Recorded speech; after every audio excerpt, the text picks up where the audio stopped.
Le cancer colorectal est la deuxième cause de mortalité par cancer en France. La campagne de dépistage avec le test Hémoculte et la coloscopie permettent de diagnostiquer les cancers plus précocement.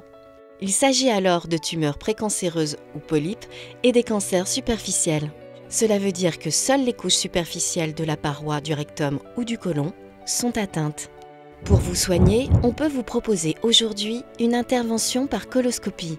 Le procédé consiste à utiliser un endoscope flexible, un tube long, fin et souple, équipé à son extrémité d'une petite caméra et de différents outils comme un couteau permettant de disséquer les tissus.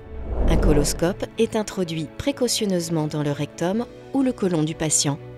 Une nouvelle technique endoscopique consiste à enlever la tumeur en réalisant une dissection dans la sous-muqueuse de la paroi sous la tumeur. Cette technique est devenue le traitement de choix des cancers superficiels du rectum et du côlon.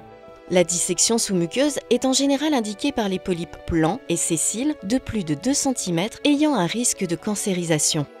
L'objectif est d'enlever la tumeur en pelant la partie superficielle de la paroi du côlon sans enlever le côlon. Puis, on retire la tumeur par les orifices naturels. La dissection sous-muqueuse permet une exérèse en un seul fragment, en marge saine, de grandes tumeurs rectocoliques. Le tissu cicatrise ensuite spontanément. Une coloscopie n'est pas une intervention lourde. Arrivé le matin à l'hôpital, l'intervention dure de 60 à 90 minutes en moyenne, sous anesthésie générale. Une préparation pour nettoyer le côlon est nécessaire avant la coloscopie. Les complications sont rares et le plus souvent mineures. On peut manger le soir même et sortir dès le lendemain.